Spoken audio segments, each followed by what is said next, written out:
Come on, let's get it. As one, Crookshank, your one and only Move Swiftly speaker, checking in for a daily Move Swiftly thought, giving you a perspective on teamwork that you will not get anywhere else, where we do not teach you how to rise to the occasion. We teach you how to fall to your level of preparation. When I say that, I mean how we operate on systems here, on systems, coordinates on another. Top five Tuesdays. We got Make Your Move Monday, Top 5 Tuesday, Wintrepreneur Wednesday is what we do. We have a system in place, and I may or may not get to the live stream today, seeing I got a couple errands to run this morning, a couple things to get done this morning. It was a really hectic weekend.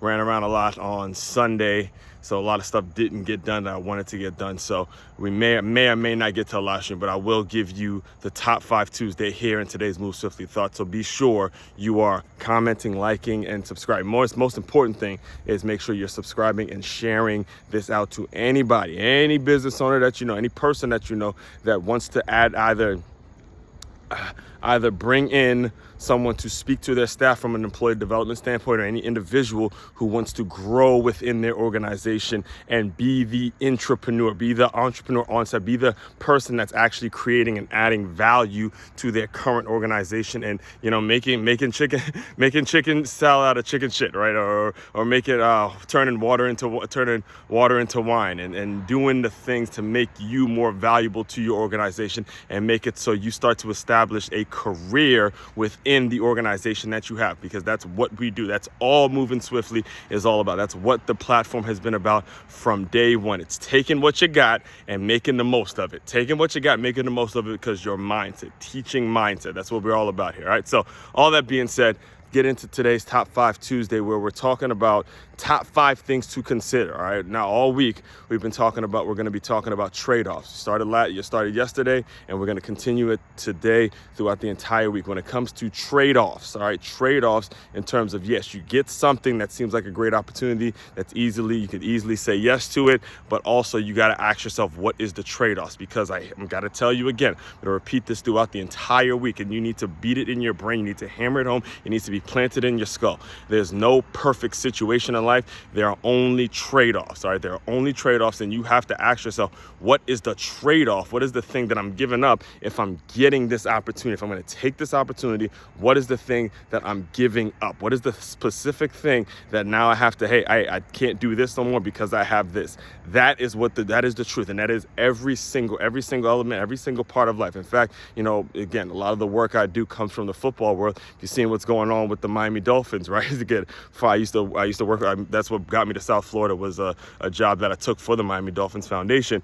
As you can see now, yes, you got the greatest player in the world, the number one player, Tyreek Hill, but he's not available. The trade-off is you're not going to have a lot of pieces around him to make you a successful team. That's the trade-off, understanding the trade-offs. All right, so top 5 things to consider when you're getting an opportunity, when you're being offered an opportunity, and you're really thinking about, do I take it or do I not take it? Very first thing, most important thing, all right, this is number one for a reason. Whatever opportunity that you've been given, and that's been presented to you, you have to ask yourself, can I continue to be myself?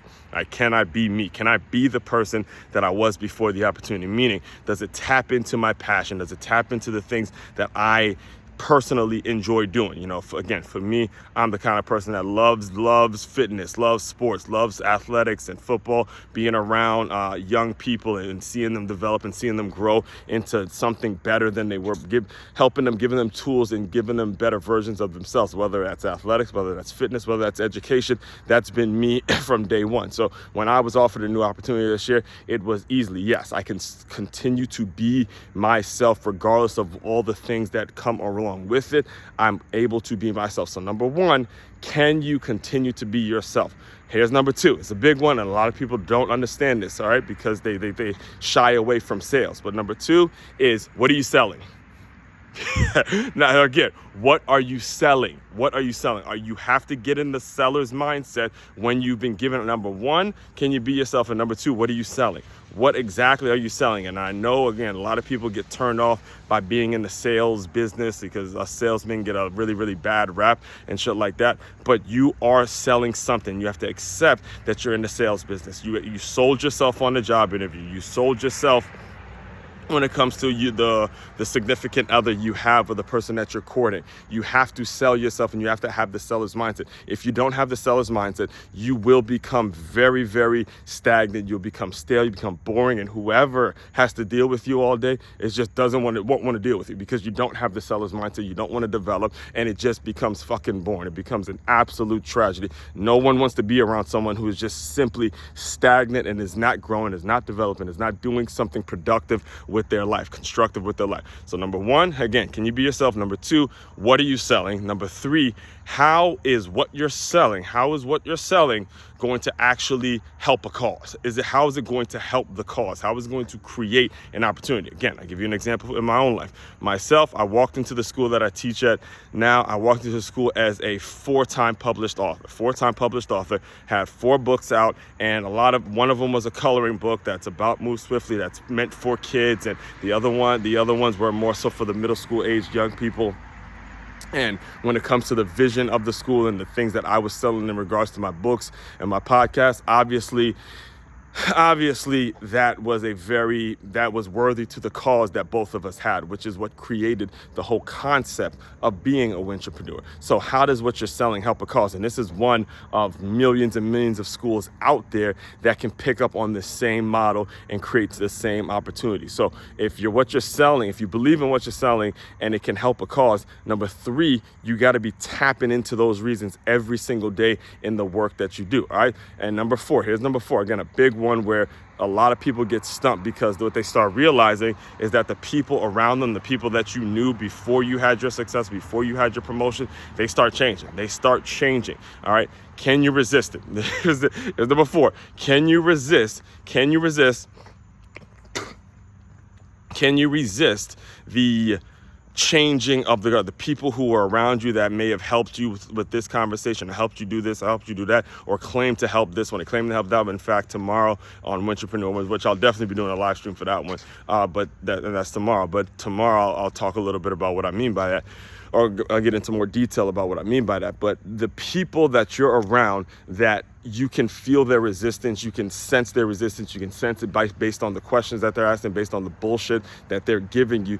You can sense that they're very, very uncomfortable around you, or they don't like being around someone who they perceive as better than them, or they have success. Can you move forward even though you're going to have to deal with their resistance and deal with the fact that, hey, they just hate the fact that you're doing something better with your life and they're in the same fucking position that they were before? All right, that's number 4. And then finally, number 5, what does expansion look like? Again, what got you the promotion was because of a mindset, a growth mindset, a way that you were able to say, hey, I'm going to do this and I'm going to expand. You got to continue to tap into those elements to say, all right, whatever situation I'm in, I got to think about how I can expand, how can I get better, how can whatever the situation is, makes it so I can look towards the future and I can present and create growth and create opportunities for me to grow and expand.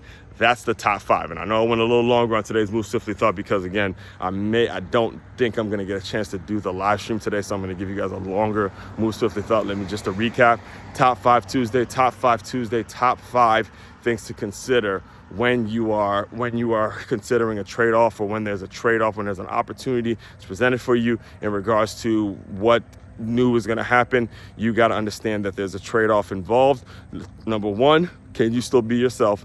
Number 2, what are you selling? Number 3, how does what you're selling help the cause, or help create an opportunity for multiple people? Number 4, can you resist the people? Can you keep moving even though you're going to develop or have a lot of resistance from people who are not changing and are not growing? And finally, number 5, what does expansion look like? Again, all things employee development is what we do around here. We create opportunities. We make it so you have a staff that moves just like a championship high school or youth football team. Main website to dive deeper into all of that, it's makeyourmove.com. That's makeyourmove.com. One-stop shop for all your teamwork and your self-development needs. As one Crookshank, your one and only Move Swiftly speaker, checking out. You guys continue to move swiftly. We will talk more soon.